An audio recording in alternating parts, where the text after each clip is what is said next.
Je n'aurais jamais imaginé vivre assez longtemps pour voir mon propre fils me traiter comme un intrus dans la maison que je l'ai aidé à acquérir. Le salon était bondé, frères et sœurs, neveux, même ma belle-fille. Tous regardaient en silence pendant qu'il pointait vers la porte, le visage rouge, les veines du cou saillantes. « Sors de chez moi, maintenant !» Les mots tranchaient l'air comme une sentence. J'ai senti ma poitrine se serrer, non pas à cause de l'expulsion elle-même, mais à cause de la façon dont personne ne s'est levé pour dire que c'était mal. Personne. J'ai saisi ma canne, essayant de maintenir la dignité qui me restait, et j'ai fait 2 pas vers la porte. 2 pas, parce qu'au 3e, la sonnette a retenti. Un son fort, sec, presque impatient. Mon fils s'est figé. Tout le salon est devenu muet, comme si le temps avait été interrompu par cette sonnerie. Quand la porte s'est ouverte et que l'insigne de la gendarmerie a brillé devant tout le monde, ce n'est pas moi qui ai perdu pied, c'était lui. Et à cet instant, sans que je dise un mot, tout, absolument tout, s'est retourné contre lui. Quand le gendarme a franchi la porte, mon fils a perdu toute la posture arrogante qu'il avait quelques secondes auparavant. Il a essayé d'ajuster son col, de forcer un sourire, de cacher ses mains tremblantes dans son dos. Mais le regard du gendarme n'était pas sur lui, il était sur moi. « Monsieur, l'appel que nous avons reçu provenait d'ici. Nous devons parler avec vous immédiatement. » Le salon est devenu un désert. Tout le monde me regardait comme si soudain, j'étais quelqu'un de très différent du vieil homme fragile qui était là, humilié quelques minutes auparavant. Mon fils a tenté d'intervenir. Il confond les choses. Mon père ne. Le gendarme a levé la main, ferme. Nous savons qui a passé l'appel, et nous savons qui a essayé de l'en empêcher. Mon fils a pâli. Ma belle-fille a détourné le regard. Les plus jeunes ont reculé d'un pas, comme s'ils étaient face à quelque chose qu'ils ne comprenaient pas complètement. Moi, j'ai simplement respiré profondément. Pendant des années, j'ai avalé les mots, les agressions voilées, le mépris. Pendant des années, j'ai vécu comme un fardeau, pas comme de la famille. Mais ce matin-là, quelque chose avait finalement changé. Et ce n'est pas moi qui avais changé. C'étaient les conséquences qui avaient finalement trouvé la bonne destination. Le gendarme m'a invité à sortir de la maison, non pas comme quelqu'un d'expulsé, mais comme quelqu'un de protégé. Mon fils a essayé de saisir mon bras dans un geste désespéré, presque théâtral. « Papa, attends, laisse-moi t'expliquer. » Sa voix tremblait, mais le gendarme a été plus rapide. « Vous n'allez pas le toucher. Nous savons déjà ce qui s'est passé. » Et alors, devant tout le monde, est venue la phrase qui a déchiré le silence. « Vous faites l'objet d'une enquête pour négligence, coercition et détention indue de biens. » L'impact a été immédiat. Ma belle-fille a porté sa main à sa bouche. Quelqu'un a laissé tomber un verre. Mon petit-fils a demandé à voix basse ce que cela signifiait. Moi, je suis resté immobile. Parce que pour la première fois depuis longtemps, je n'avais pas besoin de me défendre. Les faits le feraient pour moi. Le gendarme m'a accompagné jusqu'à la voiture. J'ai entendu mon fils appeler mon nom, la voix brisée, implorant une chance, un pardon, quelque chose qu'il ne m'avait jamais offert. Le respect. Mais je n'ai pas regardé en arrière. Pas cette fois. En entrant dans la voiture de la gendarmerie, le gendarme s'est tourné vers moi. « Vous avez fait ce qu'il fallait, monsieur. Beaucoup de gens vivent cela et restent silencieux. Vous ne l'êtes pas resté. » J'ai fermé les yeux. Ce n'était pas une victoire. Ce n'était pas une vengeance. C'était simplement la fin d'année de silence. Et le début, enfin, d'être traité comme quelqu'un qui mérite la dignité. Alors, pendant que la porte de sa maison se refermait derrière moi, j'ai compris. Parfois, la vie se retourne contre celui qui a toujours cru pouvoir tout faire, au moment où il s'y attend le moins. Mon nom est Étienne Moreau, j'ai 80 ans. Je suis né à Lyon. J'ai grandi entre les livres, les vins bon marché et l'entêtement typique des Français qui ont survécu aux guerres, aux révolutions personnelles et aux familles compliquées. J'ai toujours cru que la discipline et le respect étaient des piliers immuables, et c'est peut-être pour cela qu'il m'a fallu si longtemps pour admettre que mon propre fils avait oublié ces valeurs, ou pire, qu'il ne les avait jamais apprises de moi. Pendant que la voiture de la gendarmerie s'éloignait de sa maison, j'ai senti le poids des années dans mes mains. Ce n'était pas de la fatigue, c'était de la conscience. La conscience qu'à 80 ans, j'affrontais enfin ce que j'avais toujours évité, la vérité sur l'homme qu'était devenu mon fils. Et cette vérité brûlait plus que n'importe quel hiver français. Le gendarme qui m'accompagnait, un homme à l'expression austère qui semblait garder plus d'histoire qu'il n'en racontait, a rompu le silence. « Monsieur Moreau, tout a commencé avec le rapport de l'assistante sociale. L'appel que nous avons reçu n'a fait qu'accélérer le processus. J'ai fermé les yeux un instant. Rapport, assistante sociale, processus. Des mots qui ne devraient pas appartenir à la vie d'un homme qui a consacré des décennies à élever un fils seul. Mais ils étaient là, comme des pierres jetées contre une fenêtre fragile. Et qu'est-ce qui a exactement été rapporté ? Ai-je demandé, maintenant la dignité que j'ai apprise trop tôt, quand j'ai dû devenir un homme avant l'heure. Le gendarme a hésité seulement une seconde, et cette hésitation a suffi pour déclencher mon alarme. Nous préférons que vous entendiez directement au commissariat. C'est délicat. Le mot est resté suspendu dans l'air, lourd, inconfortable, délicat. Quand quelqu'un évite de dire quelque chose, c'est généralement parce que cela fait plus mal que n'importe quelle vérité dite directement. Nous sommes arrivés au bâtiment de la Gendarmerie nationale, situé dans le 7e arrondissement de Lyon, un bâtiment de pierre grise qui avait vu passer des générations de drames français. La sensation d'y entrer n'était pas de la gêne, mais de libération, une étrange forme de soulagement, comme si la vie me rendait enfin une justice perdue en chemin. J'ai marché lentement dans le couloir, ma canne marquant chaque pas comme une horloge ancienne, insistant pour rappeler le temps qu'il reste encore. Dans la salle de réunion, 2 personnes m'attendaient, une assistante sociale du département du Rhône et un homme en costume sombre, avec un dossier si organisé qu'il ressemblait à une publicité de papeterie. L'assistante sociale a souri avec empathie, ce genre de sourire qui s'excuse presque avant même de parler. « Monsieur Moreau, le rapport a été ouvert après plusieurs signalements concernant votre fils. » Des signalements ? Le mot est sorti plus froid que je ne l'avais prévu. Elle a hoché la tête et a fait glisser quelques papiers sur la table, mais a gardé un en particulier entre ses mains, comme s'il contenait de la dynamite émotionnelle.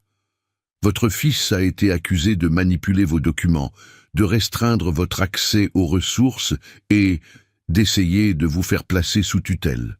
Pendant un moment, je n'ai pas ressenti de colère, je n'ai pas ressenti de tristesse, j'ai ressenti du vide, le genre de vide qui ne crie pas, il consume simplement. Et il y a plus, a dit l'homme en costume, il y a toujours plus. Quelqu'un du voisinage a enregistré des situations où il criait sur vous, des épisodes répétitifs, des humiliations documentées. Chaque mot serrait autour de ma poitrine comme une corde invisible, et pourtant je suis resté droit, comme un vieux chêne français fatigué des tempêtes. Nous voulons garantir votre sécurité, a continué l'assistante sociale. Mais d'abord, vous devez savoir, votre fils a essayé de transférer une partie de vos biens à son nom, sans votre autorisation. Il a contacté votre notaire à Lyon en se faisant passer pour vous.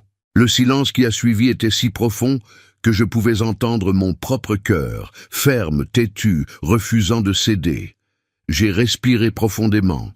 À 80 ans, j'ai appris qu'il y a des moments où le destin nous arrache de la passivité et nous jette devant ce que nous évitons toute notre vie.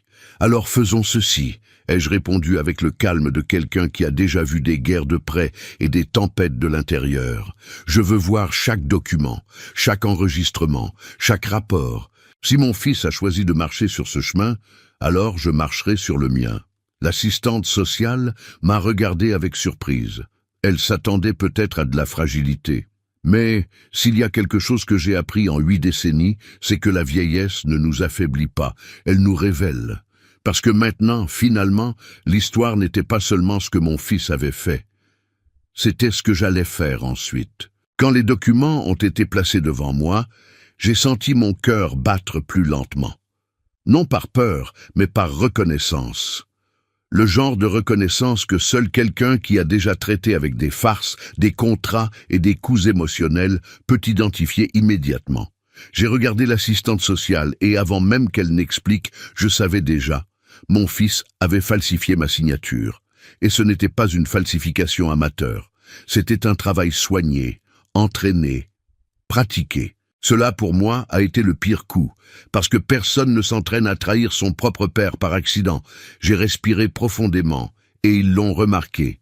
« Monsieur Moreau, vous semblez comprendre plus que nous ne l'imaginions. » Je les ai regardés tous les deux calmement. Quand je vivais à Paris, dans le Marais, avant de revenir à Lyon, j'ai travaillé pendant des décennies dans un petit cabinet juridique près de la place des Vosges. Pas comme avocat, je n'en voulais pas tant, mais comme l'homme qui révisait chaque détail, chaque virgule, chaque signature. Je connais l'odeur de la fraude, elle reste sur les bords. La surprise sur le visage des deux a failli me faire sourire. Les gens regardent un vieil homme de 80 ans et s'attendent à de la fragilité. Ils oublient que les vieux portent des histoires aiguisées. « Il y a autre chose que vous devez voir », a dit l'homme en costume sombre, poussant un autre dossier. Quand je l'ai ouvert, j'ai trouvé des relevés bancaires de la Société Générale et du Crédit Lyonnais, des mouvements récents, des transferts suspects, des achats coûteux que je n'avais certainement jamais faits. Et là se trouvait le détail qui a tout lié. Mon fils utilisait mon nom pour m'endetter, pendant qu'il construisait une vie confortable pour lui. Des retraits importants en euros, des paiements pour une nouvelle Peugeot, même des réservations dans des restaurants étoilés Michelin à mon nom. Pendant un moment, j'ai fermé les yeux. Non par faiblesse, mais pour retenir la fureur qui montait lentement, comme une eau sombre. L'assistante sociale s'est penchée. « Monsieur Moreau, vous courez un risque. Nous devons immédiatement garantir un endroit sûr où vous pouvez rester. » J'ai levé la main. « Merci, mais d'abord, je veux juste passer un coup de fil. » Tous deux ont acquiescé et j'ai composé un numéro ancien. Un numéro que je n'avais pas appelé depuis plus de 10 ans. Quand la voix de l'autre côté a répondu, j'ai senti quelque chose serrer ma poitrine.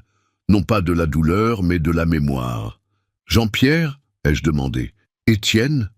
Mon Dieu, tu es vivant ?» J'ai respiré profondément. Plus vivant que jamais, et j'ai besoin de ton aide. La même aide que je t'ai offerte à l'époque. De l'autre côté de la ligne, silence. Puis, un soupir lourd. « Dis-moi où tu es. »« J'arrive. » Quand j'ai raccroché, j'ai remarqué les regards curieux. « Qui était-ce » a demandé le gendarme. J'ai ajusté mon manteau lentement. Un ami et un homme qui doit quelques faveurs. Le gendarme a plissé les yeux. Quel genre de faveur? J'ai regardé vers la porte, vers le couloir, vers l'avenir qui bougeait enfin dans ma direction, le genre qui change le cours d'une histoire. L'horloge sur le mur semblait le marquer non pas en secondes, mais en battements d'anxiété. Chaque tic résonnait dans le couloir du commissariat avec un poids étrange, comme s'il annonçait quelque chose pour lequel personne n'était préparé. Je me suis assis en silence, observant les mouvements, les pas, les regards rapides. Les gendarmes savaient que quelque chose de plus grand arrivait. Je le savais aussi. Nous ne savions simplement pas l'ampleur de cela. Jean-Pierre a toujours été ainsi, imprévisible, silencieux, efficace. Un homme qui apprenait plus en écoutant qu'en parlant. Et surtout, quelqu'un qui n'apparaissait jamais sans raison. Et n'apparaissait jamais les mains vides.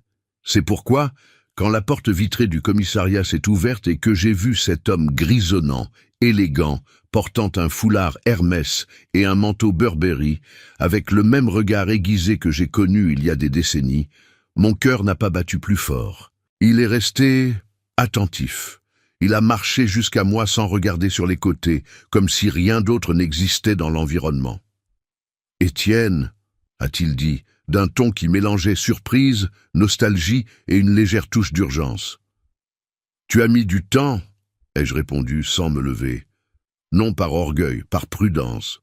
Jean-Pierre a souri du coin, ce sourire qui signifiait toujours deux choses en même temps. Je suis là Et tu n'as aucune idée de ce que je sais.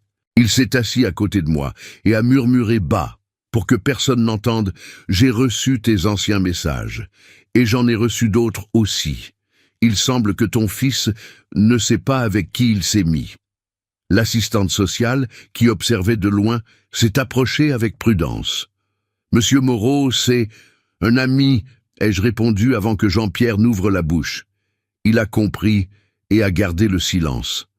Le gendarme a froncé les sourcils, méfiant. « Vous avez le droit à un accompagnement, mais nous devons savoir. Vous n'avez pas besoin de savoir quoi que ce soit maintenant, » a interrompu Jean-Pierre, maintenant le ton respectueux, mais non négociable. « D'abord, je veux voir les documents. » Et alors, quelque chose a changé dans la salle. Ce n'était pas un son, c'était une perception. Jean-Pierre portait avec lui une sacoche en cuir ancienne de chez Longchamp, marquée par le temps. Il l'a posée sur la table lentement, avec le calme de quelqu'un qui offre des preuves, ou une menace. « Ceci, » a-t-il dit en ouvrant la sacoche, « c'est ce qu'on ne montre pas avant d'être sûr que personne ne va détruire les preuves. » Le gendarme, qui jusqu'alors semblait avoir tout sous contrôle, s'est penché pour mieux voir. Et ce que Jean-Pierre en a retiré a changé l'air. C'étaient des copies de contrats, d'anciennes signatures, des documents français portant des sceaux de la République et des tampons officiels du ministère de la Justice. Des documents que mon fils ignorait clairement. Des documents que je n'aurais jamais imaginé revoir. « Monsieur Moreau », a dit le gendarme, maintenant avec un ton complètement différent. « Qu'est-ce exactement vous avez apporté ?» Jean-Pierre m'a regardé avant de répondre, comme s'il demandait une permission silencieuse. J'ai acquiescé. Il a posé une enveloppe scellée sur la table. « Des preuves, a-t-il dit, et ce ne sont pas seulement contre son fils, mais contre des personnes qui l'ont influencé. » La salle est devenue complètement immobile. « Comment as-tu obtenu cela ?» ai-je demandé, bien que j'imagine déjà la réponse. Il a respiré profondément. « Parce qu'il y a des années, tu m'as sauvé de tout perdre. Quand j'étais au bord de la faillite à Paris, quand mes créanciers allaient tout prendre, tu as été le seul à me prêter de l'argent sans intérêt, sans jugement. Et maintenant, Étienne, c'est mon tour. » L'assistante sociale a écarquillé les yeux. Le gendarme a avalé difficilement. J'ai senti mon monde, qui semblait s'effondrer, commencer à se réorganiser devant moi. Et avant que quelqu'un puisse poser d'autres questions, Jean-Pierre a complété. « Mais il manque encore la pièce principale. Elle sera livrée ici aujourd'hui, et quand cela arrivera, il m'a regardé directement dans les yeux, comme s'il préparait mon esprit pour un tremblement de terre. L'histoire change complètement. La sonnette du commissariat a sonné à ce moment précis. Tout le monde s'est retourné. Jean-Pierre a souri. C'est arrivé. La porte du commissariat s'est ouverte lentement, comme si la personne de l'autre côté savait que chaque seconde de retard augmentait le suspense dans cette salle. Jean-Pierre n'a pas détourné le regard. Il est resté immobile, les mains croisées, l'air de quelqu'un qui prévoyait exactement ce qui était sur le point de se passer. Le gendarme a fait 2 pas en avant, et alors nous avons vu la silhouette entrer. Une femme, de posture rigide, cheveux attachés en chignon strict, expression sérieuse, trop sérieuse pour une simple visite. Dans ses mains, elle portait une mallette noire, fine, mais scellée avec un sceau officiel de la République française. Un de ces sceaux que personne n'ose ouvrir sans permission. Elle a marché directement vers nous, sans regarder sur les côtés. Je suis venu parler avec monsieur Étienne Moreau. Mon nom dans sa voix sonnait lourd, comme s'il portait plus que de la reconnaissance. Il portait de la responsabilité, peut-être de la dette, peut-être de la révélation. « C'est moi », ai-je répondu, essayant de paraître plus ferme que je ne me sentais. À 80 ans, j'ai appris que la fermeté n'est pas l'absence de peur, c'est marcher malgré elle. La femme s'est arrêtée devant la table, a posé la mallette scellée et a dit « Ce document a été demandé il y a des semaines. Il vient d'être finalisé aujourd'hui. Et comme indiqué ici, il modifie complètement le cours de cette affaire. » Le gendarme, confus, a croisé les bras. « Modifié comment ?» Elle a ouvert lentement le sceau. Non pas comme quelqu'un qui révèle des papiers, mais comme quelqu'un qui révèle des destins. Jean-Pierre s'est penché légèrement, suffisamment pour que je sache qu'il avait déjà une intuition de ce dont il s'agissait. De l'intérieur de la mallette, elle a retiré une feuille avec le blason français en haut. Liberté, égalité, fraternité. Mon cœur a reconnu avant même mon esprit. C'était le sceau du ministère de la Justice. Document français, officiel, ancien et renouvelé. La femme a respiré profondément et a expliqué « Monsieur Moreau, votre dossier de citoyenneté française n'a jamais été clos. Au contraire, il a été automatiquement mis à jour parce que vous figurez comme héritier direct d'une propriété dans la région du Rhône, appartenant à votre frère, décédé l'année dernière. » Le monde a semblé s'arrêter. Rhône, mon frère, propriété, héritage. Des mots que je n'ai pas entendus, pas imaginés, pas rêvés depuis des décennies. « Il y a plus », a-t-elle dit, comme si chaque page cachait une bombe silencieuse. Votre nom apparaît comme unique bénéficiaire, terres extensives dans la région de Beaujolais, vignobles produisant du Côte-du-Rhône, économie accumulée dans des comptes à la BNP Paribas. Jean-Pierre a fermé les yeux un instant, satisfait. « Je te l'avais dit », a-t-il murmuré. « La pièce qui manquait. » Le gendarme m'a regardé avec un respect qu'il n'avait pas auparavant. L'assistante sociale a porté sa main à sa poitrine. Surprise. Et moi, j'ai ressenti un mélange difficile à expliquer. Ce n'était pas de la joie. Ce n'était pas de la tristesse. C'était une reconnaissance profonde de quelque chose que la vie, pour une raison quelconque, avait gardé pour moi au moment exact où j'en avais le plus besoin. La femme a continué. Votre fils a essayé de devancer ce document. Il a fait des démarches basées sur l'hypothèse que vous ne découvririez rien. Mais maintenant, tout est enregistré officiellement, et cela change l'affaire pénale. Jean-Pierre a complété d'une voix basse. Maintenant, vous n'êtes pas seulement un père âgé humilié. Vous êtes le légitime héritier d'un patrimoine international, et toute tentative de vous manipuler devient encore plus grave. La femme a fermé la mallette, et ses derniers mots ont été comme un marteau. Votre fils sera convoqué aujourd'hui même. Le gendarme m'a regardé. Souhaitez-vous être présent lors de son audition? Mon cœur a battu plus fort, non par vengeance, mais par clarté. J'ai respiré profondément, après tant d'années silencieux, tant d'années à avaler des humiliations, tant de décennies à essayer d'éviter les conflits. J'ai enfin compris ce que je devais faire.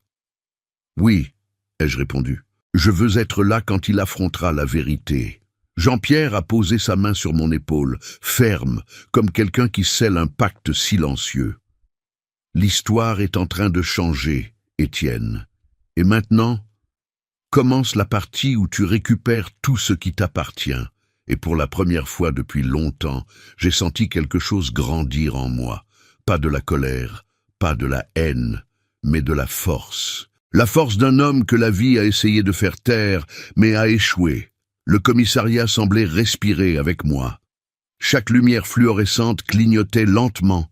Chaque voix lointaine semblait étouffée, comme si le monde avait décidé de baisser le volume pour que je puisse entendre seulement ce qui importait vraiment. Jean-Pierre restait à mes côtés, rigide, le menton légèrement tendu, une tension qui, je le réalisais maintenant, n'était pas de la peur, c'était de la préparation. Il attendait quelque chose, attendant le moment exact où les pièces s'emboîteraient, et alors la porte s'est ouverte. Ce n'était pas un mouvement brusque, c'était lent, calculé, comme si la personne de l'autre côté savait que chaque centimètre ajouterait plus d'attente à cet instant. La femme qui est entrée avait une posture d'autorité. Elle ne souriait pas, n'a salué personne. Elle a simplement marché comme quelqu'un qui apportait avec elle quelque chose capable de modifier des destins. Dans ses mains, une mallette noire scellée avec de la cire rouge. Une cire ancienne, avec des marques que j'ai reconnues au moment même où mes yeux ont touché le symbole. C'était le blason de ma famille.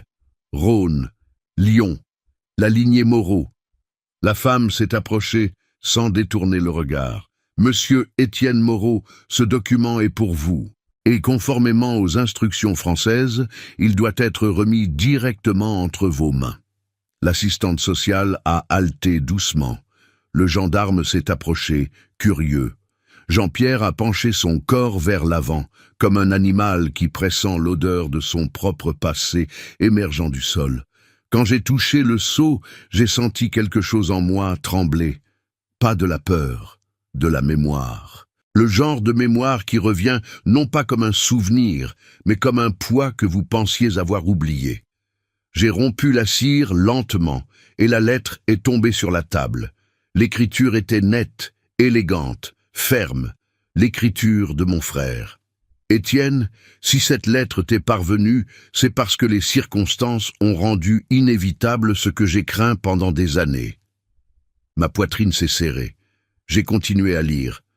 Le patrimoine de la famille est maintenant à toi. Terre, vignoble, investissement. Mais ce n'est pas de cela que je dois t'avertir. Pendant des années, j'ai reçu des messages concernant quelqu'un qui profitait de ton âge, de ta confiance et de ton silence. Le mot silence semblait pulser comme un rappel cruel.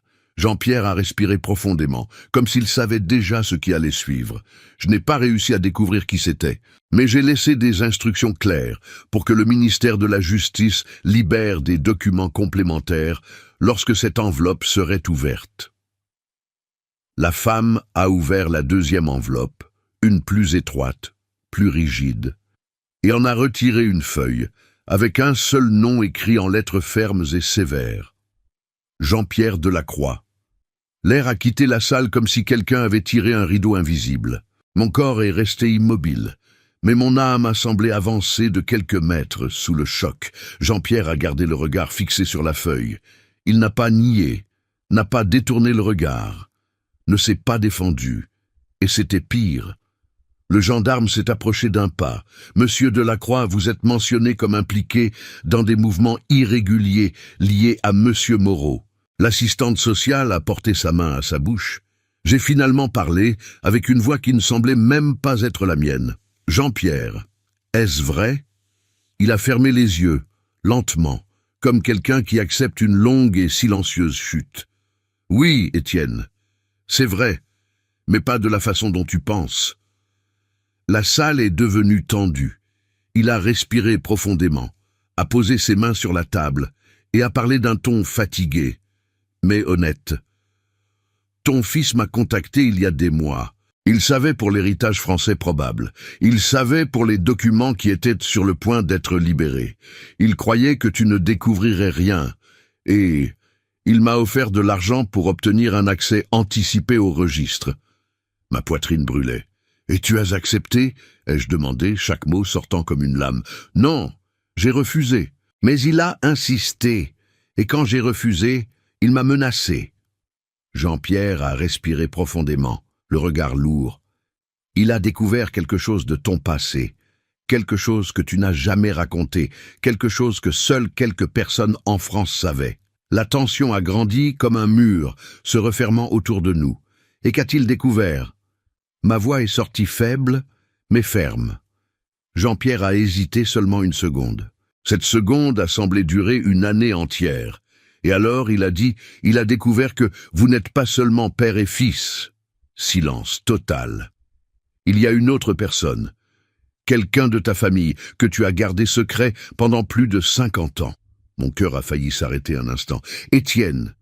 Jean-Pierre a baissé le ton. Il a découvert que tu n'es pas le seul Moreau vivant de ta génération. L'assistante sociale s'est étranglée. Le gendarme a écarquillé les yeux. Je suis resté sans air, et Jean-Pierre a complété d'une voix grave.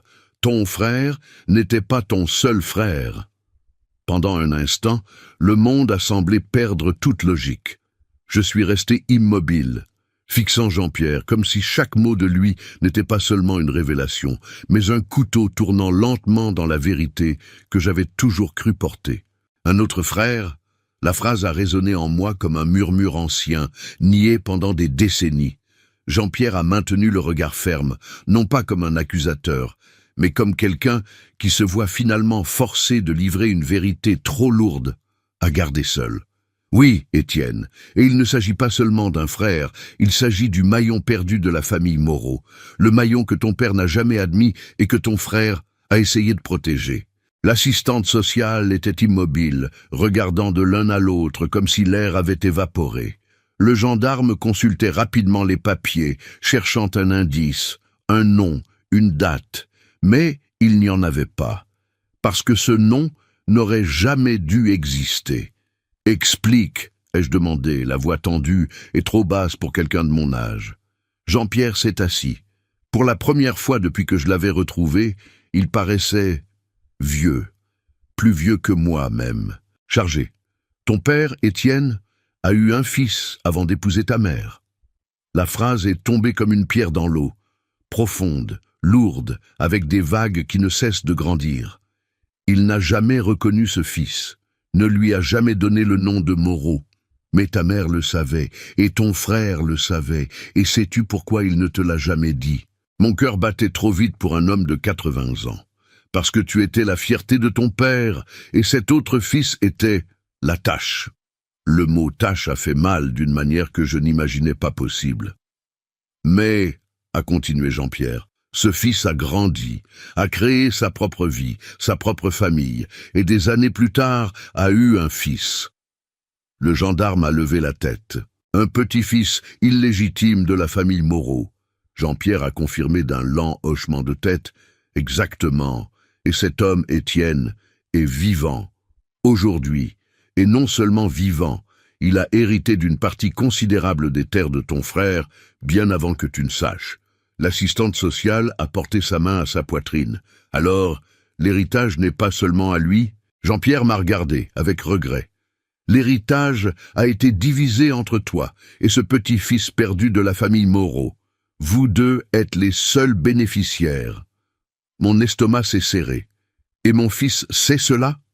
Jean-Pierre a respiré profondément. C'est lui qui a trouvé le nom de cet homme. C'est lui qui a essayé d'entrer en contact. Il croyait que, s'il découvrait cette partie de l'héritage avant toi, il pourrait la négocier, peut-être même l'acheter en secret. Le gendarme a croisé les bras et saboté son propre père dans le processus. Exactement. Rien de ce que mon fils a fait n'était seulement de l'avidité. C'était du désespoir. Un désespoir basé sur une vérité que moi-même je n'ai jamais su. J'ai essayé d'absorber l'impact, mais Jean-Pierre a continué. Ton fils a trouvé ce petit-fils Moreau, et il a trouvé quelque chose de plus... Il a fermé les yeux, comme si choisir les mots était dangereux. Il a trouvé une lettre que ton père a écrite avant de mourir. Une lettre à ton sujet. Mon corps entier s'est raidi. À mon sujet? Jean-Pierre a hoché la tête. Oui, une lettre expliquant pourquoi ton père s'est éloigné de toi quand tu étais encore jeune. Pourquoi il traitait ton frère avec plus de proximité. Et pourquoi une partie de la famille a décidé de cacher ce secret pendant des décennies. J'ai presque perdu mon souffle. Cette lettre, a dit Jean-Pierre, n'est pas avec la France, n'est pas avec le ministère, n'est pas avec moi, ni avec ton frère, qui est déjà mort. Il a respiré profondément. Cette lettre est avec ton fils. Le silence a explosé dans la salle. Le gendarme a frappé la main sur la table. Alors c'est ça. C'est pour ça qu'il cachait des documents. C'est pour ça qu'il a essayé de te faire placer sous tutelle. Il avait besoin d'un contrôle total avant que cette lettre ne soit révélée. Jean-Pierre m'a regardé avec une douleur qui semblait ancienne. Étienne, cette lettre contient quelque chose sur toi, quelque chose que ton fils pensait pouvoir utiliser, quelque chose qu'il croyait qui te détruirait émotionnellement, et peut-être légalement. J'ai senti mes mains trembler. Et qu'y a-t-il dans cette lettre? Jean-Pierre a mis quelques secondes à répondre, puis il a dit, presque dans un murmure, quelque chose qui peut changer tout ce que tu sais sur ton passé et tout ce que tu crois savoir sur ton fils. J'ai respiré profondément, essayant de garder mon cœur sous contrôle, mais la respiration elle-même semblait dénoncer que quelque chose en moi se préparait à affronter un type de vérité qui ne se révèle pas impunément. Chaque seconde semblait traîner une vie entière, et pendant que Jean-Pierre restait immobile, comme une statue sur le point de s'effondrer, j'ai senti que le poids de décennies commençait à se déplacer en moi, comme un sol se fendant lentement. Tant de souvenirs que je croyais perdus. Le regard sévère de mon père, l'affection silencieuse de ma mère, la tension toujours présente entre mon frère et moi, les secrets jamais dits par les adultes dans des pièces où les enfants étaient vus mais pas entendus, ont commencé à ressurgir, non pas comme des souvenirs, mais comme des fragments d'un puzzle qui, jusqu'alors, n'avait jamais eu de sens. Et maintenant, à l'instant où tout semblait prendre forme, j'ai réalisé que peut-être toute ma vie avait été construite sur un sol instable, une fondation fissurée par des mensonges qui ne m'appartenaient jamais, mais qui, d'une certaine manière, m'ont défini. Jean-Pierre observait chaque changement sur mon visage sans oser interrompre. L'assistante sociale retenait sa respiration comme si assister à la chute d'une vérité était comme être témoin d'une catastrophe naturelle. Et le gendarme, autrefois sceptique, semblait maintenant respectueux, presque compatissant, comme quelqu'un qui réalise qu'il est devant un homme sur le point de découvrir que sa propre histoire est plus profonde et plus dangereuse qu'il ne l'imaginait. J'ai finalement forcé la question avec une voix qui semblait venir de quelqu'un de beaucoup plus jeune et beaucoup plus vieux en même temps. S'il existe un frère que je n'ai jamais connu, s'il existe un fils de cet homme, s'il existe quelqu'un qui porte le sang Moreau sans que je le sache, alors que dit exactement cette lettre sur moi? Et Jean-Pierre, pour la première fois depuis qu'il était entré dans ce bâtiment, a semblé hésiter non par peur, mais par véritable douleur. Il s'est approché, a légèrement baissé la tête, comme quelqu'un qui s'incline devant un monument ou devant une tragédie. Et alors il a dit avec la voix la plus basse, la plus chargée de poids et de culpabilité que j'ai jamais entendue.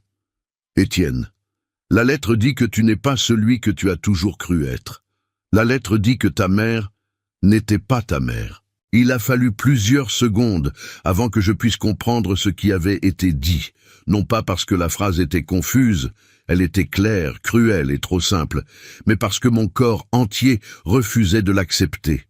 Le monde autour de moi a semblé tourner loin de moi, comme si quelqu'un avait tiré le sol et laissé seulement un écho, un vide, une absence. J'ai senti mes mains devenir froides.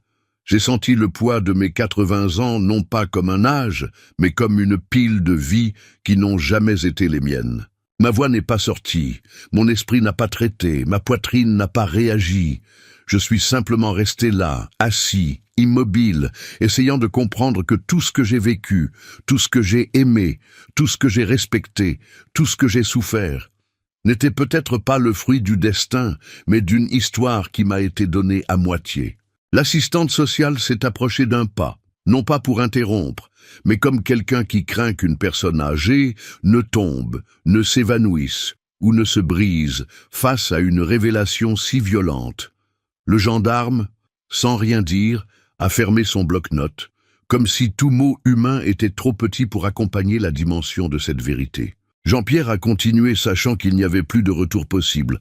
Ton père, l'homme que tu as appelé père, l'homme qui t'a enseigné l'honneur, le travail, la dignité, il t'a élevé, oui, mais il n'était pas ton père biologique.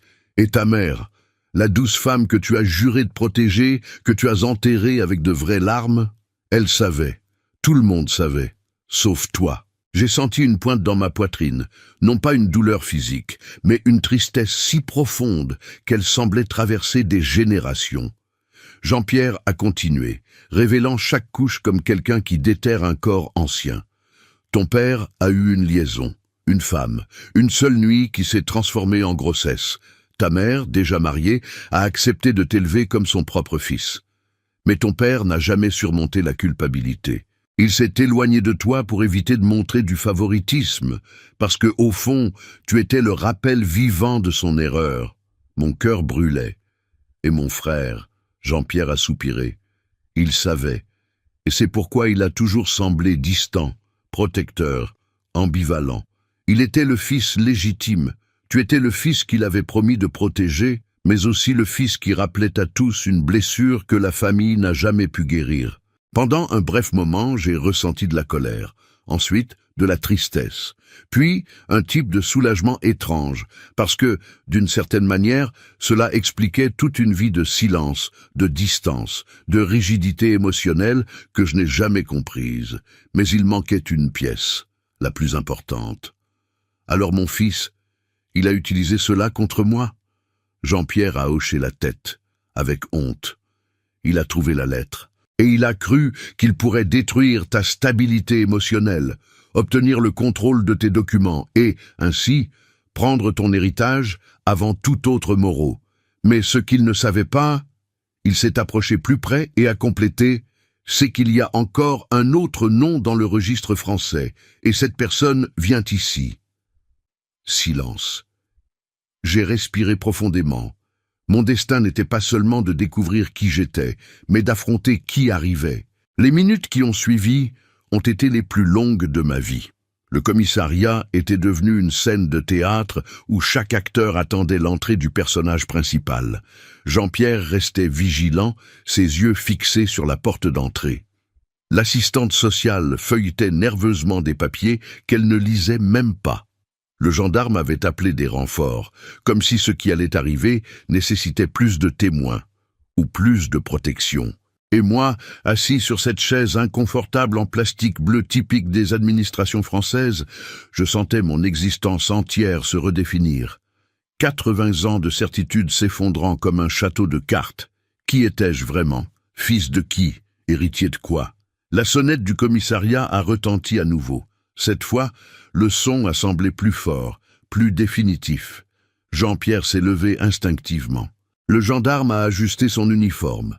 L'assistante sociale a pris une profonde inspiration. La porte s'est ouverte. Un homme est entré. Grand, dans la soixantaine, les cheveux gris, soigneusement coiffés, portant un costume 3 pièces qui criait « Vieille bourgeoisie française ». Il tenait une mallette en cuir brun usée par les ans. Mais ce qui m'a immédiatement frappé, ce qui m'a coupé le souffle, c'était son visage. C'était comme regarder dans un miroir du temps. Les mêmes yeux verts que je voyais chaque matin dans mon reflet. La même forme du nez, la même ligne de la mâchoire. C'était moi. Mais ce n'était pas moi. L'homme s'est arrêté à l'entrée de la salle, son regard balayant la pièce, jusqu'à ce qu'il se pose sur moi. Pendant un long moment, personne n'a parlé. Nous nous sommes simplement regardés, deux étrangers qui partageaient quelque chose de plus profond que la familiarité. Nous partagions le sang. « Étienne Moreau ?» a-t-il finalement demandé, sa voix grave, teintée d'un accent du sud de la France. « Oui », ai-je répondu, ma voix tremblant légèrement malgré mes efforts pour paraître ferme. L'homme a fait quelques pas en avant, puis s'est arrêté à nouveau comme s'il hésitait. « Mon nom est Philippe Moreau, et je crois que nous partageons plus qu'un nom de famille. » Le gendarme s'est avancé. « Monsieur Moreau, le second Monsieur Moreau, nous vous attendions. Les documents que vous avez envoyés ont été vérifiés. Tout est authentique. » Philippe a hoché la tête, puis s'est tourné vers moi. « Je n'ai découvert ton existence qu'il y a 6 mois. Quand le notaire de Villefranche-sur-Saône m'a contacté concernant l'héritage de ton frère, notre frère. J'ai passé des mois à essayer de comprendre comment c'était possible. Comment nous pouvions partager le même père sans jamais nous être rencontrés. » Jean-Pierre s'est éclairci la gorge. « Monsieur Philippe, vous avez mentionné au téléphone que vous aviez des informations concernant le fils d'Étienne. » Le visage de Philippe s'est assombri. « Oui. Ton fils, Étienne, m'a contacté il y a 3 mois. Il savait pour moi, avant même que je sache pour toi. Il m'a proposé un arrangement. Si je renonçais à ma part de l'héritage, il me paierait une somme forfaitaire, une somme ridicule comparée à la valeur réelle des propriétés. » Mon estomac s'est retourné. Mon propre fils, négociant dans mon dos, essayant de dépouiller un homme qu'il considérait comme un obstacle. J'ai refusé, bien sûr, a continué Philippe, mais il est devenu insistant, puis menaçant.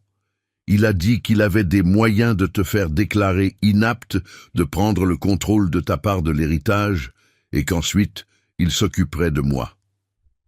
L'assistante sociale a noté furieusement chaque mot. Le gendarme a murmuré quelque chose dans son radio.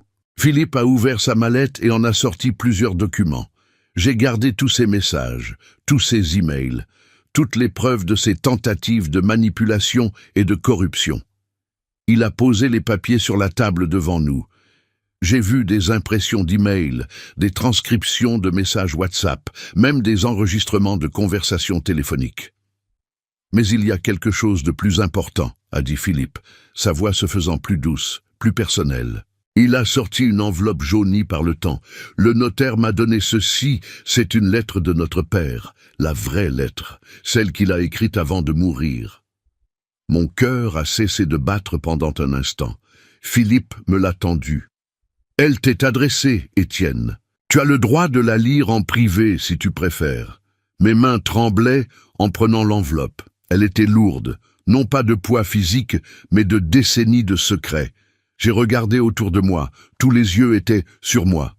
Non, ai-je dit, s'il y a quelque chose dans cette lettre qui concerne ma vie, qui concerne notre famille, alors que ce soit dit devant témoins, plus de secrets, plus de mensonges. J'ai ouvert l'enveloppe avec des doigts maladroits. À l'intérieur se trouvait une lettre manuscrite, plusieurs pages de l'écriture tremblante d'un homme âgé. « Mon cher Étienne », commençait la lettre. Si tu lis ces mots, c'est que la vérité que j'ai gardée toute ma vie doit enfin être révélée. Je ne cherche pas ton pardon, je ne le mérite pas. Je cherche seulement à t'expliquer pourquoi j'ai fait ce que j'ai fait. Ma voix tremblait en lisant à haute voix. Ta mère, la femme que tu as toujours connue comme ta mère, était ma femme, et elle t'a aimé comme son propre fils. Mais ta mère biologique était une femme nommée Marguerite Beaumont, une femme avec qui j'ai eu une brève liaison avant mon mariage. Quand elle est tombée enceinte, j'étais déjà fiancé à ta mère, à celle que tu as connue comme ta mère. Les larmes ont commencé à brouiller ma vision, mais j'ai continué. Marguerite est morte en te donnant naissance. Sur son lit de mort, elle m'a fait promettre de t'élever, de te donner le nom Moreau, de faire de toi un fils légitime. Ta mère, mon épouse, a accepté, avec une générosité que je n'ai jamais méritée. Mais le poids de ce secret m'a éloigné de toi.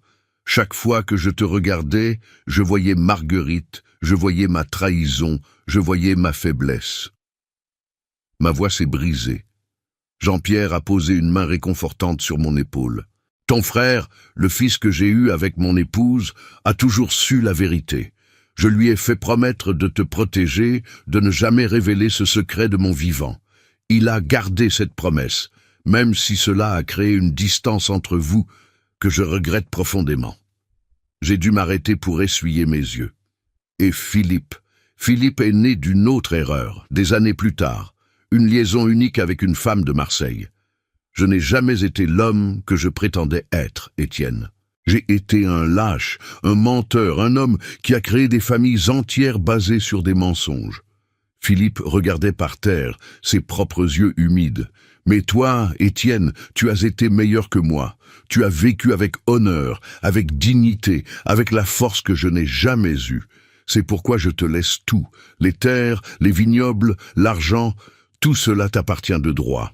Et à Philippe aussi, car il porte notre sang et mérite sa place dans la famille Moreau.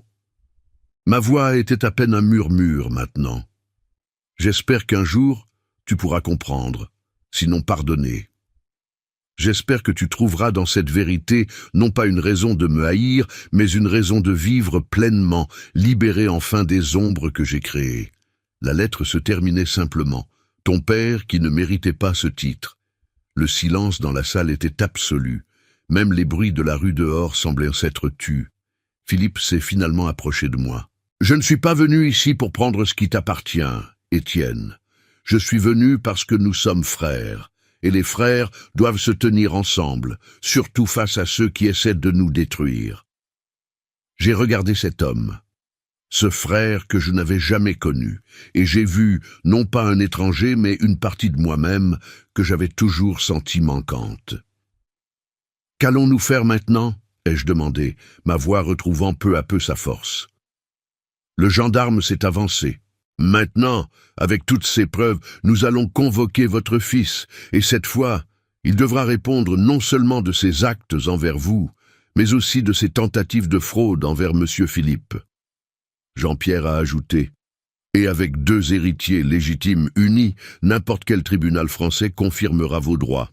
Votre fils n'a aucune chance légale. » L'assistante sociale a souri pour la première fois. « Monsieur Moreau, les 2 messieurs Moreau, nous allons nous assurer que justice soit faite. » Je me suis levé lentement, m'appuyant sur ma canne. Philippe s'est approché et sans un mot, m'a offert son bras. Ensemble, nous nous sommes tenus debout. Deux frères réunis par le destin, prêts à affronter ce qui allait venir. Il y a quelque chose que je veux que vous sachiez, ai-je dit à tous ceux présents. Pendant 80 ans, j'ai vécu dans l'ombre des secrets d'autres personnes. J'ai laissé la peur et la honte me guider. Mais aujourd'hui, maintenant, je choisis de vivre dans la lumière. Quelle que soit la vérité, quel que soit le passé, je ne me cacherai plus. Philippe a serré mon bras. Et tu n'es plus seul. La porte du commissariat s'est ouverte à nouveau. Cette fois, c'étaient 2 gendarmes accompagnant quelqu'un que je connaissais trop bien. Mon fils. Il est entré, les mains menottées, le visage pâle, les yeux élargis de peur et de confusion. Quand son regard a rencontré le mien, puis celui de Philippe, j'ai vu la réalisation se dessiner sur son visage. Il savait que tout était fini. « Papa !» a-t-il commencé, mais sa voix s'est éteinte. Je l'ai regardé, cet homme que j'avais élevé, que j'avais aimé, qui m'avait trahi de la manière la plus profonde. Et j'ai ressenti non pas de la haine, mais de la pitié. « Tu pensais que j'étais faible ?» ai-je dit calmement. « Tu pensais que tu pouvais me manipuler, me voler, me détruire, mais tu as oublié quelque chose d'essentiel. » J'ai fait un pas vers lui, Philippe toujours à mes côtés. Tu as oublié que la vérité finit toujours par émerger et que la famille, la vraie famille, se tient ensemble. Le gendarme a commencé à lire les accusations formelles. Fraude, tentative d'escroquerie, abus de confiance, tentative de placement abusif sous tutelle. La liste était longue. Mon fils a tenté de parler, de s'expliquer, de se justifier. Mais ces mots se perdaient dans l'air, vides de sens. Jean-Pierre s'est approché de moi. « Qu'est-ce que tu veux faire, Étienne ? Tu peux déposer plainte ou tu peux proposer un arrangement familial ?» J'ai regardé mon fils. Dans ses yeux, j'ai vu non pas le monstre que ses actions suggéraient, mais l'enfant qu'il avait été, l'homme qu'il aurait pu devenir. « Je veux qu'il réponde de ses actes, » ai-je dit fermement. « Mais je veux aussi qu'il ait une chance de devenir l'homme qu'il aurait toujours dû être. Justice, oui, mais aussi rédemption, s'il la mérite. » Le gendarme a hoché la tête. « Nous procéderons selon la loi. Il y aura un procès. Un juge décidera. » Mon fils a été emmené. Ses derniers regards vers moi, mélange de reproches et de supplications muettes. Quand la porte s'est refermée derrière lui, j'ai senti quelque chose en moi se libérer. Un poids que j'avais porté toute ma vie, le poids des secrets, des mensonges, de la honte qui n'était même pas la mienne, s'est envolé. Philippe m'a regardé. « Qu'allons-nous faire maintenant, frère ?» J'ai souri, vraiment souri, pour la première fois depuis des années. Nous allons rentrer à la maison, à notre maison, à Lyon, au vignoble de Beaujolais, et nous allons commencer une nouvelle histoire, une histoire sans secret, sans mensonge, sans ombre. Jean-Pierre s'est approché. « Tu as besoin de quelque chose d'autre ?»« Oui, ai-je dit. J'ai besoin que tu continues d'être mon ami, parce que les amis qui se tiennent à vos côtés dans les moments les plus sombres sont les vrais trésors de la vie. » L'assistante sociale nous a remis tous les documents nécessaires, les preuves de l'héritage, les certificats de propriété, les papiers officiels qui prouvaient que Philippe et moi étions les légitimes héritiers de tout ce que la famille Moreau avait construit pendant des générations. En sortant du commissariat, le soleil de l'après-midi de Lyon brillait avec une intensité particulière. Philippe et moi avons marché côte à côte, 2 frères réunis par le destin, liés non pas par les mensonges du passé, mais par la vérité du présent. « Tu sais, » a dit Philippe alors que nous marchions vers sa voiture, « je pensais que découvrir la vérité sur ma naissance serait la fin de quelque chose. Mais maintenant, je réalise que c'est un commencement. » « C'est exactement ça, » ai-je répondu. « Un commencement. À 80 ans, je découvre que la vie peut encore me surprendre, peut encore m'offrir des cadeaux inattendus. » Nous sommes montés dans sa voiture, une Citroën classique qui sentait le cuir et l'histoire. Alors que nous roulions à travers les rues de Lyon, ma ville natale, j'ai regardé les façades des immeubles, les cafés avec leurs terrasses bondées, la Saône qui coulait paisiblement. « Tu sais ce qui est étrange ?» ai-je dit. Pendant toutes ces années, j'ai senti qu'il me manquait quelque chose que je ne pouvais pas nommer. Et maintenant, je sais ce que c'était. Ce n'était pas seulement la vérité sur mon passé, c'était toi. C'était cette connexion, cette famille que je ne savais pas avoir. Philippe a souri.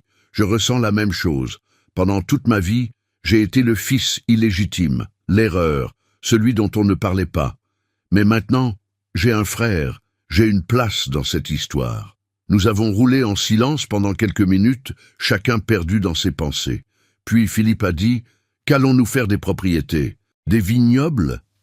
« Nous allons les faire prospérer, ai-je répondu sans hésitation. Ensemble, nous allons honorer la terre que notre père n'a jamais su honorer. Nous allons créer quelque chose de bien à partir de tout ce chaos. J'aimerais ça, a dit Philippe. J'ai toujours rêvé de travailler la terre, de produire du vin, mais je n'ai jamais eu les moyens.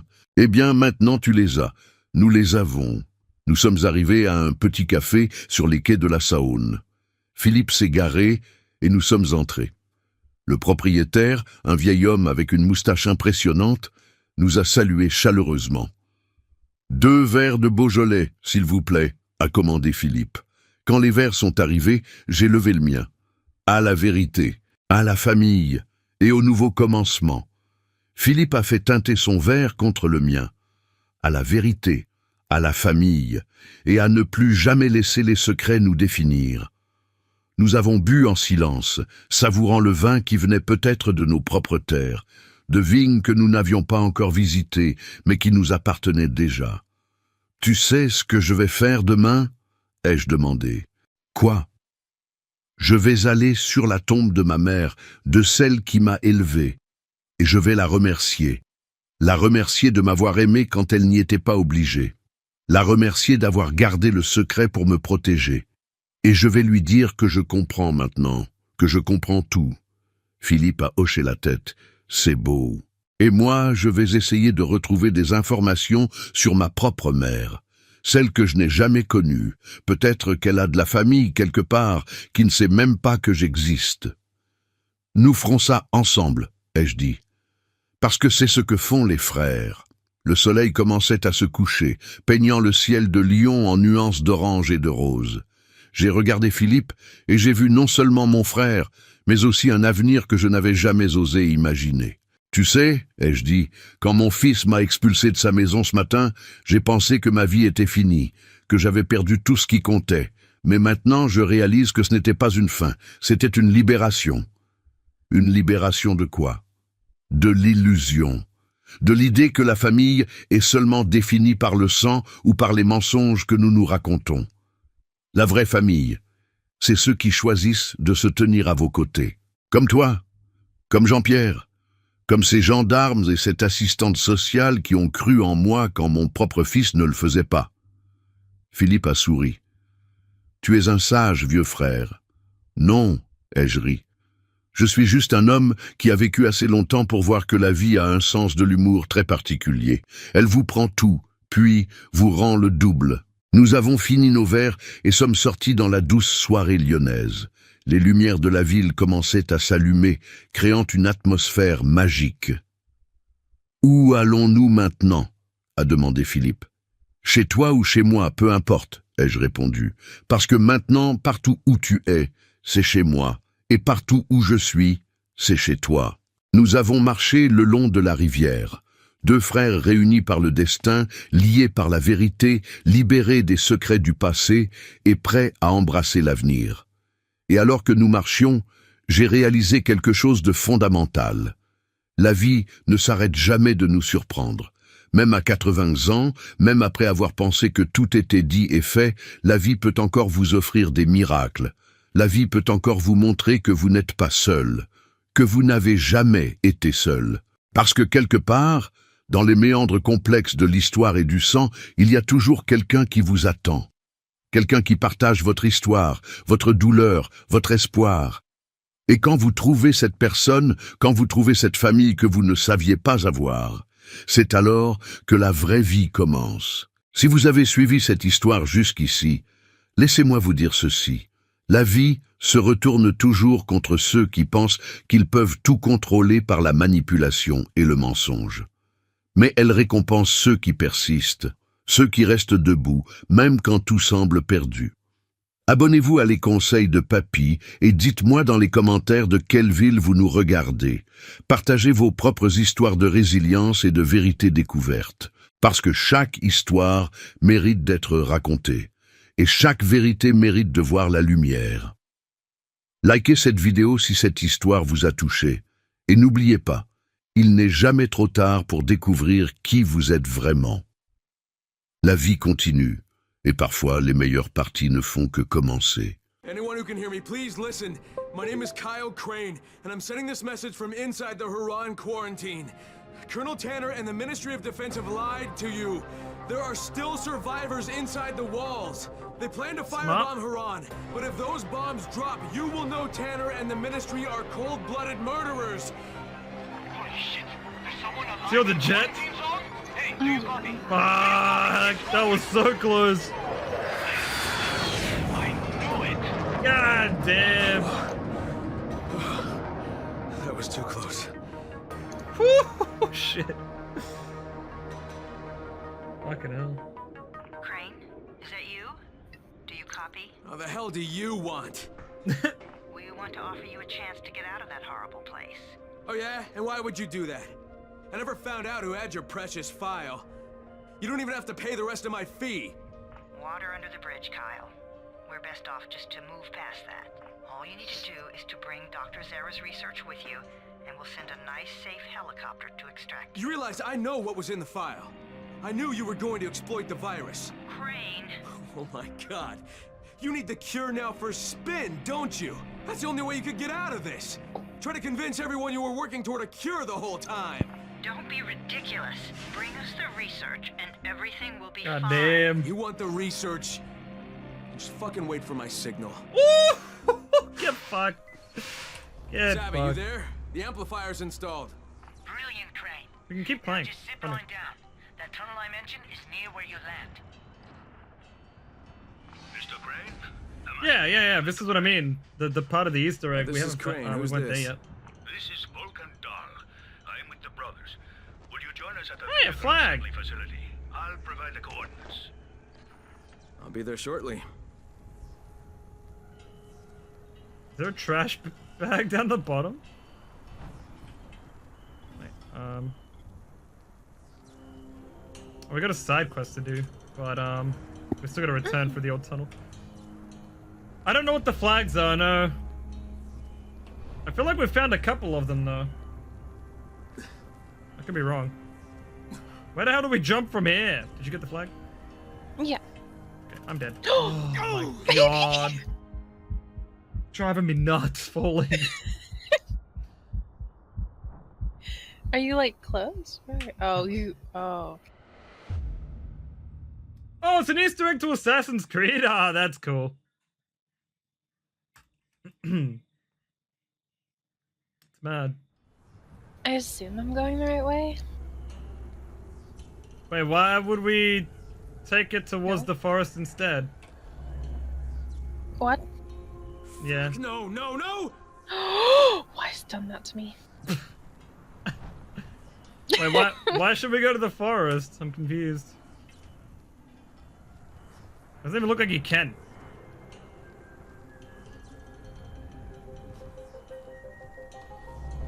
Wait, which forest? There's two different zip lines. The left one? This one's blocked. You literally can't take that one.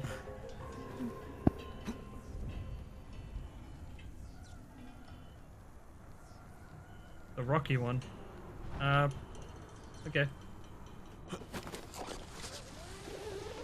I don't know why we're going here, but we're doing it.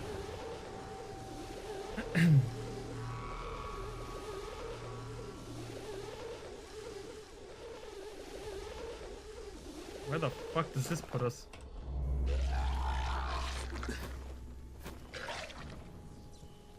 It keeps going? Do I take this one as well?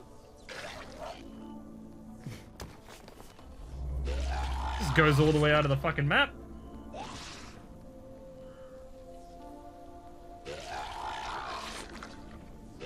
I guess we'll take this one as well when you're down here. Ow. Which one? This one. I don't know what it's for. Adventure. I guess so.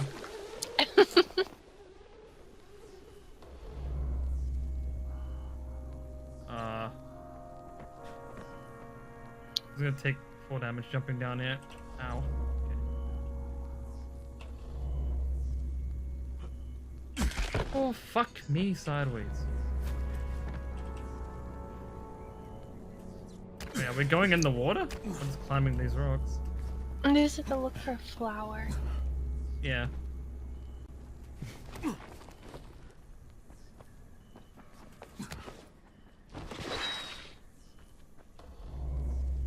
You missed it? There's a cave. I'm confused. Oh my god. No, you can't even climb out of here. Oh no, you can. Supposed to be some form of flower. I don't see it anywhere.